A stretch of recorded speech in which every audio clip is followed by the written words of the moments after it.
Hello दोस्तों, नमस्कार। स्वागत है आप सभी का अपने यूट्यूब चैनल स्मार्ट टैलेंट पर। दोस्तों, यहाँ पर आज हम बात करेंगे ग्राम पंचायत अधिकारी को लेकर सामान्य बुद्धि परीक्षण यानी कि रीजनिंग के सेक्शन को लेकर यहाँ पर हम बात करेंगे। ग्राम पंचायत अधिकारी जो आपका पेपर कंडक्ट हुआ था 21/2/2016 को, तो इसमें किस तरह के प्रश्न पूछे गए थे, कैसे प्रश्नों को यहाँ पर आपको जो है तैयार करना है और किन किन तरह के प्रश्नों को यहाँ पर आपको पढ़ना है, उसके बारे में यहाँ पर हम बात करेंगे। तो जो भी प्रश्न यहाँ पर आपके पूछे गए थे उनको यहाँ पर मैं आपको बताने वाला हूँ और इसी तरह के प्रश्न पेपर में आपके पूछे जाएंगे। तो इन सारे प्रश्नों को यहाँ पर आपको अच्छे से ध्यान देना है और अच्छे से इनको सीखना है। तो चलिए बिना किसी देरी के शुरू करते हैं। इसके फुल PDF के लिए आप टेलीग्राम को ज्वाइन कर सकते हैं। हेलो दोस्तों, नमस्कार। स्वागत है आप सभी का अपने यूट्यूब चैनल स्मार्ट टैलेंट पर। दोस्तों, इसके अलावा मैं अनअकैडमी पर एक एजुकेटर भी हूं, तो मेरे द्वारा बनाए गए सभी कोर्स आप देख सकते हैं। इसके लिए सिंपल सा आपको जाना है गूगल प्ले स्टोर पर और आपको डाउनलोड करना है अनअकैडमी का लर्निंग ऐप। उसके बाद में उस ऐप को आप इंस्टॉल करेंगे और मेरे द्वारा बनाए गए सभी कोर्स आप देख सकते हैं, जो कि आपके UPSC, UPPSC, ROR, UPPCS, SSC bank, railway आदि सभी एग्जामों के लिए आपके इंपोर्टेंट और महत्वपूर्ण कोर्स में लगातार वहां पर आपको दे रहा हूं। तो दोस्तों, आज अभी आप डाउनलोड करें अनअकैडमी का लर्निंग ऐप और मुझे वहां पर आप फॉलो कर सकते हैं और मेरे द्वारा बनाए गए सभी कोर्स आप देख सकते हैं। क्वेश्चन दोस्तों यहाँ पर आपका पहला दिया गया है, जो कि आपके ग्राम पंचायत अधिकारी में पूछा गया था 2016 में जो एग्जाम कंडक्ट हुआ था। क्या है कि अंग्रेजी वर्णमाला के प्रत्येक अक्षर को यदि वर्णमाला में उसके क्रमांक के सामान्य मूल्य दिया जाए तो निम्नलिखित में से किसके सभी अक्षरों के मूल्य का योग सर्वाधिक होगा। तो 4 इसके यहाँ पर आपके ऑप्शन दिए गए हैं। यानी कि सबसे पहले हम देखेंगे HEART यानी कि हार्ट। H का क्रमांक क्या होता है? 8 होता है, E का 5 होता है, A का 1 होता है, R का 18 होता है, T का 20 होगा। जोड़ेंगे 52 आएगा। सेम लीवर में करेंगे, ठीक है। L का 12 होता है, I का 9 होता है, V का 22 होता है, E का 5 होता है और 18 यानी कि R होता है, ठीक है।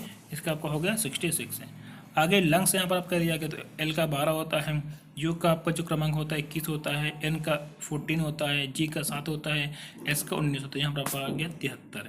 आगे यहाँ पर आपका दिया गया है तीत का, TEETH। टी का आपका होता है 20 होता है, डबल ई का यानी कि 5 + 5 यहाँ पर आपका हो जाएगा, ठीक है।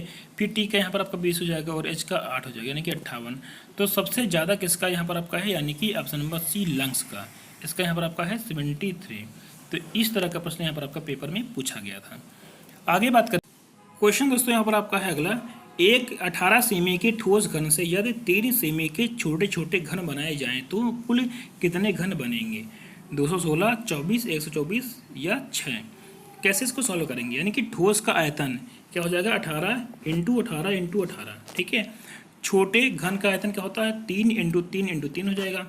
अब अभीष्ट घनों की संख्या, यानी कि यहाँ पर हम ठोस का जो आयतन है उसको भाग कर देंगे छोटे घन के आयतन से, ठीक है। 18 × 18 × 18 अपान 3 × 3 × 3, इससे सबसे इसको कट करेंगे तो यहाँ पर आपको हो जाएगा 216। क्वेश्चन दोस्तों यहाँ पर आपका अगला दिया गया है। एक फोटो की ओर संकेत करते हुए विनोद ने कहा, यह मेरी पत्नी की माता की एकमात्र पुत्री की पुत्री है। विनोद का फोटो वाली लड़की से क्या संबंध है? चाचा का है, पिता का है, भाई का है या दादा का है? तो ऐसे क्वेश्चन को हम कैसे सॉल्व करेंगे? सिंपल सा, ये आपकी एक फ़ोटो हो गई, ठीक है। ये यहाँ पर ये आपका विनोद है, तो विनोद ने यहाँ पर संकेत किया, ये जो है, ये जो फोटो है, ठीक है, इसके बारे में विनोद ने संकेत किया और बोला कि यह मेरी पत्नी की माता की एकमात्र पुत्री की पुत्री है। यानी कि यहाँ पर ये इसकी हो गई पत्नी, विनोद की ये आपकी पत्नी हो गई और पत्नी की जो माता है, यानी कि इनकी पत्नी की माता कौन है? ये हो गई माता पत्नी की। तो यहाँ पर क्या है? यह मेरी पत्नी, यानी कि पत्नी की जो माता है, ठीक है, उनकी जो पुत्री हैं, यानी कि माता की पुत्री कौन है? यानी कि विनोद की पत्नी, और जो विनोद की पत्नी उसकी ये पुत्री है ये। तो सिंपल से, अगर विनोद की पत्नी की अगर कोई पुत्री होगी तो वो क्या होगा? यानी कि वो विनोद की लड़की होगी। तो यहाँ पर विनोद का उस लड़की से क्या संबंध है? यानी कि पिता का संबंध होगा। तो बी इसका हो जाएगा राइट आंसर। इस क्वेश्चन को मैं एक बार आपको फिर से बता देता हूँ कैसे इसको समझना है, ठीक है। यहाँ पर आपको इससे थोड़ा सा दिमाग लगाना है। विनोद यहाँ पर ये आपका है, इसने इस फोटो की तरफ संकेत किया कि ये जो फोटो में जो लड़की है, ये जो है, ये जो विनोद, यानी कि यह मेरी पत्नी, यानी कि ये जो पत्नी ही विनोद की, ठीक है। बोला क्या कि यह मेरी पत्नी की जो माता है, जो पत्नी की माता है, और माता की जो एकमात्र पुत्री, यानी कि कौन एकमात्र पुत्री है, विनोद की पत्नी, और उस पुत्री की ये जो फोटो में लड़की ये पुत्री है, तो सिंपल सा यहाँ पर ये विनोद की क्या हो जाएगी, लड़की हो जाएगी, क्योंकि विनोद ने इससे शादी किया है और इसी की ये लड़की है जो फोटो में है। तो यहाँ पर सिंपल सा क्या हो जाएगा कि विनोद का जो लड़की है उससे क्या पिता का संबंध है। तो ऐसे क्वेश्चन को आपको इसी तरह का फिगर बना के समझना है, ठीक है। बहुत आसान क्वेश्चन होते हैं, सिर्फ थोड़ा सा यहाँ पर आपको दिमाग लगाना पड़ेगा। क्वेश्चन दोस्तों यहाँ पर आपका अगला जो पेपर में पूछा गया था, एक पिता ने अपने पुत्र के जन्म दिवस पर कुछ लड़के व लड़कियों को बुलाया। लड़कों की संख्या लड़कियों से 2 कम थी। पिता ने सभी लड़कों को 10 रुपये और सभी लड़कियों को 20 रुपये उपहार स्वरूप दिए। यदि कुल 280 खर्च हुए तो लड़कों की संख्या क्या होगा। तो सिंपल सा यहाँ पर माना कि लड़कों की संख्या क्या आपकी x है, तो लड़कियों की x+2 हो जाएगी, क्योंकि लड़कियों की संख्या 2 ज़्यादा थी, लड़कों की 2 कम थी। तो जब हमने यहाँ पर क्या लड़कों की संख्या x माना तो लड़कियों की यहाँ पर x+2 हो गई। अब क्वेश्चन आगे क्या है कि सभी लड़कों को 10 रुपये यानी कि 10 × x दिया गया लड़कों को, प्लस 20 यहाँ पर दिया गया लड़कियों को, यानी कि x+2 यहाँ पर क्या है आपकी लड़कियाँ हैं, तो 20 × x+2 बराबर क्या है टोटल 280। अब इसी को यहाँ पर हम सॉल्व कर लेंगे सिंपल सा, ठीक है। 20 से x में मल्टीप्लाई यानी कि 20x, 20 का 2 में यानी कि 40 बराबर 280 आपका हो गया, ठीक है। यानी कि यहाँ पर ये आपका 10x, ये आपका 20x, ये आपका हो गया 30x, 280 40 को बराबर के लाएंगे इस तरफ, तो 280 में क्या 40 आने की बचेगा 240, तो x बराबर 240/30, इसे कट करेंगे, यहाँ पर आपका आ जाएगा 8। तो बुलाया गया लड़कों की संख्या क्या आपकी यहाँ पर होगी 8 होगी, क्योंकि x बराबर हमने माना था लड़कों की संख्या क्या थी x थी, और x की वैल्यू क्या है यहाँ पर आपकी 8 आ गया, ठीक है। तो यहाँ पर जो लड़कों की संख्या वो क्या होगी यहाँ पर आपकी 8 होगी। और अगर बात करें यहाँ पर अगर हम लड़कियों की संख्या, तो x+2 यानी कि 8 में 2 को ऐड कर लेंगे, तो लड़कियाँ यहाँ पर आपकी 10 हो जाएंगी, लड़के यहाँ पर आपके 8 हो जाएंगे। क्वेश्चन में क्या पूछा है कि लड़कों की संख्या यानी कि 8 इसका राइट आंसर। आगे बात करेंगे दोस्तों, क्वेश्चन दोस्तों यहाँ पर आपका अगला है 169, 144, 289, 121, 196, 441, 32, 35 यहाँ पर क्या होगा। तो इस तरह के प्रश्न हमने आपको बहुत सारे करवाए हैं पहले भी प्रैक्टिस से, और ऐसा ही प्रश्न आपके पेपर में पूछा भी गया था। तो इस क्वेश्चन का जो आंसर है आप लोग मुझे बताएंगे कमेंट बॉक्स में कि इस प्रश्न का आंसर आप लोग क्या निकाल कर लाए हैं, ठीक है। तो इसका आंसर आप लोग मुझे बताएंगे कमेंट बॉक्स में, और इस तरह के क्वेश्चन मैं आपको बहुत सारे करवा। क्वेश्चन दोस्तों यहाँ पर आपका अगला है, दी गई संख्याओं की श्रृंखला में एक संख्या गलत है, उस गलत संख्या का यहाँ पर आपको पता लगाना है। 17, 19, 23, 29, 33, 34, 41। तो सिंपल से यहाँ पर आप इसको 2 तरीके से देख सकते हैं। सिंपल सा पहला तरीका आपका आसान है, उसके बारे में हम बात कर लेते हैं। देखिए 17 खुद से कटेगा, 19 भी आपका खुद से कटेगा, 23 भी खुद से कटेगा, 29 भी यहाँ पर आपका खुद से कटेगा, 37 भी यहाँ पर आपका खुद से कटेगा, और 41 भी यहाँ पर आपका खुद से कटेगा। 33 यहाँ पर आपका अलग है, 33 यहाँ पर आपका 3 से कटेगा, ठीक है, और 33 से भी कटेगा। तो सिंपल से यहाँ पर आपका जो गलत संख्या होगी आपका 33 ही यहाँ पर आपका आंसर हो जाएगा बी वाला, ठीक है। तो ये एक आसान सा अप्रोच है, आप इसको फॉलो कर सकते हैं।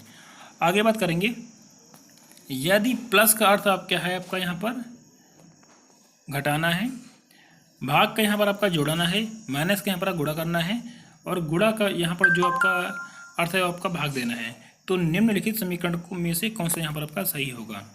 4 इसके आपके आंसर दिए गए हैं, इनमें से आपका जो राइट है आपका बी वाला होगा, ठीक है। 8 है यहाँ पर 8, और जो आपको भाग का निशान है इसका मतलब क्या है जोड़ना है। 8 + 44 किया, माइनस का मतलब क्या है गुणा, × 5 किया, प्लस का मतलब यहाँ पर क्या है घटाना, -25 किया, ठीक है। तो अब सबसे पहले यहाँ पर इसको मल्टीप्लाई करेंगे, 44 में 5 का तो 220 आ गया। अब क्या करेंगे, अब हम 220 में 8 को ऐड कर लेंगे तो 228 हो गया, और यहाँ पर हम 25 को घटा देंगे। सिंपल से यहाँ पर आपका 302 यानी कि 203 इसका हो जाएगा राइट आंसर। तो ये प्रश्न भी यहाँ पर पेपर में आपके पूछा गया था। तो इस तरह के जो क्वेश्चन है वो भी पेपर में आपके पूछा जाएगा। तो ऐसे प्रश्नों का यहाँ पर अभी आपको प्रैक्टिस अच्छे से करना है, ठीक है। तो पेपर में आपको सारे ऑप्शन को यहाँ पर चेक करना पड़ेगा, और फिर जो यहाँ पर आपका राइट होगा उसको यहाँ पर आपको टिक करना होगा। क्वेश्चन दोस्तों यहाँ पर आपका जो अगला पूछा गया था पेपर में, BACE इसका आपका ONPR है, तो JIKM का यहाँ पर क्या होगा। सिंपल सा B और O में कितना है +13 का अंतर है, ए और एन में +13 का अंतर है, सी और पी में +13 का अंतर है, और ई और आर में +13 का अंतर है। तो बी ओ में +13 अंतर, ए एन में +13 का अंतर, सी और पी में +13 का अंतर है, ई और आर में +13 का अंतर है। तो सिंपल सा जो यहाँ पर फॉलो होगा वही स्टेप अगले में फॉलो करेंगे। जे आई के और एम में भी यहाँ पर +13 का अंतर करना पड़ेगा। तो जे में जब +13 का अंतर करेंगे हम तो आपका यहाँ पर डब्लू हो जाएगा। जे और डब्लू करेंगे तो यहाँ पर +13 का अंतर आपको मिलेगा। आई और वी करेंगे, आई से अगर हम वी तक जाएंगे तो यहाँ पर +13 का अंतर यहाँ पर आपको देखने को मिलेगा। ठीक है, फिर यहाँ पर अगर हम के से जाते हैं एक्स तक तो यहाँ पर +13 का अंतर आपको देखने को मिलेगा, और एम से अगर यहाँ पर हम जाएंगे जेड तक तो यहाँ पर +13 का अंतर देखने को मिलेगा। तो यहाँ पर आपका जो आंसर इसका आपका हो जाएगा ऑप्शन नंबर सी, यानी कि WVXZ इसका हो जाएगा राइट आंसर। तो ऐसे क्वेश्चन को हम आसानी से इस तरह से करेंगे। ठीक है, तो ये प्रश्न भी आपका पेपर में पूछा गया था। आगे यहाँ पर आपका है कि 4 छात्राएं एक चौकोर मेज के चारों तरफ बैठी हैं। मंजू अंजू की दाईं ओर बैठी है तथा वीना कमला की बाईं ओर बैठी है। कौन सी 2 छात्राएं आमने सामने बैठी जबकि कमला अंजू की बाईं ओर है? तो ऐसे क्वेश्चन को हम दोस्तों कैसे सॉल्व करेंगे, यानी क्या है कि 4 छात्राएं एक चौकोर मेज के चारों तरफ बैठी। ये आपका एक मेज हो गया जो कि चौकोर है, यहाँ बैठी है। क्वेश्चन क्या बोलता है आगे यहाँ पर क्या है कि मंजू अंजू के दाईं ओर बैठी है। ठीक है, तो यहाँ पर 2 फिगर आपको बनाकर चलना पड़ेगा, दो फिगर। ठीक है, क्या है यहाँ पर मंजू यहाँ पर जो है अंजू की दाईं ओर, यानी कि ये यहाँ पर ये आपको हो गई अंजू हो गई। ठीक है, अंजू की दाईं ओर कौन है आपका मंजू, यानी कि अंजू का दायां क्या आपका होगा इस तरफ, ये आपका होगा बायां। आप खुद को वहाँ पर बैठा के देख लो, आपका जो दायां बायां होगा वही उस फिगर में भी दायां बायां आपका रहेगा। तो अंजू की दाईं ओर यानी कि अंजू यहाँ पर अगर सेंटर की तरफ देख रही है, इसका दायां ओर आपका यहाँ पर क्या है आपका मंजू है। ठीक है, आगे क्या है तथा वीना कमला की बाईं ओर बैठी है। वीना जो है कमला की बाईं ओर बैठी है। कौन सी 2 छात्राएं आमने सामने बैठी हैं जबकि कमला अंजू की बाईं ओर है, यानी कि अंजू यहाँ पर आपकी ये इसके बाईं ओर कौन है, ये कमला है। कमला जो है अंजू की बाईं ओर है। ठीक है, ये यहाँ पर ये अंजू, इसके बाईं ओर कौन है कमला है। आगे क्या है आपका क्वेश्चन में ये का वीना कमला के बाईं ओर, कमला के बाईं ओर कौन है यहाँ पर आपकी वीना है। इसका बायां क्या होगा, इसका बायां आपका होगा इस तरफ, यानी कि इसके बाईं ओर आपकी वीना है। तो देखिए मंजू बैठ गई, अंजू बैठ गई, ठीक है ना, और यहाँ पर कमला भी बैठ गई और यहाँ पर वीना बैठ गई, चारों ये बैठ गई मंजू। ठीक है, यहाँ पर आपकी अंजू हो गई, कमला और वीना। यहाँ पर क्या है आपका क्वेश्चन क्या है कि कौन सी 2 छात्राएं आमने सामने बैठी हैं। तो यहाँ पर आपके 4 ऑप्शन दिए गए होंगे, देखते हैं कौन से ऑप्शन है। वीना मंजू, मंजू अंजू, कमला वीना और मंजू कमला। ठीक है, तो हमने आपको ये फिगर बना के दिया था, अंजू मंजू कमला और वीना, ये फिगर हमने आपको बना के दिया था अभी। ठीक है, अब देखिए यहाँ पर कौन से 2 छात्र हैं जो आमने सामने हैं, वीना और अंजू। ऑप्शन में कहीं है वीना अंजू, वीना और अंजू यहाँ पर ऑप्शन में नहीं है। ठीक है, आगे क्या है मंजू और कमला, मंजू कमला है ऑप्शन में, मंजू और कमला, मंजू और कमला यहाँ पर आपका ऑप्शन में दिया गया है डी, ये इसका हो जाएगा राइट आंसर। ठीक है, तो हमने आपको ये फिगर बना के दिया था, तो यहाँ पर आपका जो है देखिए मंजू और कमला के ऑप्शन आमने सामने है। ठीक है, तो यहाँ पर इन्होंने क्या किया, इन्होंने इसको थोड़ा सा चेंज कर लिया, यानी कि मैंने अंजू को यहाँ पर बैठाया था, इन्होंने अंजू को नीचे बैठा दिया है। ठीक है, तो फिगर में चीज़ें जो है आगे पीछे होती रहती हैं। ठीक है, तो जैसा मैंने बताया इसी तरह से आप इसको सॉल्व करेंगे। ठीक है, सिंपल अंजू यहाँ पर है, अंजू की दाईं ओर कौन है मंजू, यानी कि मंजू यहाँ पर आपकी हो गई। ठीक है, फिर क्वेश्चन में क्या था कि यहाँ पर जो है अंजू की बाईं ओर कौन है कमला, यानी कि अंजू की बाईं ओर क्या होगी कमला होगी, कमला के बाईं ओर कौन है वीना, तो यहाँ पर आपकी वीना हो गई। तो सिंपल सा यहाँ पर क्या हो जाएगा option number D right answer, जो कि आमने सामने है, मंजू और कमला आमने सामने यहाँ पर ही बैठी हैं। तो ऐसे प्रश्नों को हम इस तरह से सॉल्व करेंगे। तो ये आपका है सिटिंग अरेंजमेंट का ये आपका प्रश्न है जो कि पेपर में पूछा गया था। ठीक है, तो दोस्तों इस तरह से हम ऐसे क्वेश्चन को आसानी से सॉल्व कर सकते हैं, और बहुत जल्द मैं आपको सिटिंग अरेंजमेंट का पूरा चैप्टर यहाँ पर मैं आपको पूरा एक्सप्लेन करने वाला हूँ। तो उसमें जब हम बात करेंगे तो जितने भी टाइप के आपके क्वेश्चन जो कि पेपर में पूछे जा सकते हैं वो सारे यहाँ पर हम डिस्कस कर लेंगे। तो दोस्तों ये सारे प्रश्न थे जो कि आपके पेपर में पूछे गए थे। कुछ और आपके क्वेश्चन हैं जो कि पेपर में आपके पूछे गए हैं, तो उनके बारे में हम बाद में बात कर लेंगे, क्योंकि वीडियो काफ़ी लंबा हो जाएगा अगर सारे प्रश्नों के बारे में हम बात करेंगे। तो ये कुछ प्रश्न थे जो कि पेपर में पूछे गए थे, उनके बारे में हमने आपको बता दिया है। तो आपको इस तरह के प्रश्नों को यहाँ पर तैयार करना है और यहाँ पर मैं जल्द ही आपको रीजनिंग का पूरा टोटल जो इसका सिलेबस है और जो क्वेश्चन है वो यहाँ पर मैं आपको कंप्लीट करवाने वाला हूँ।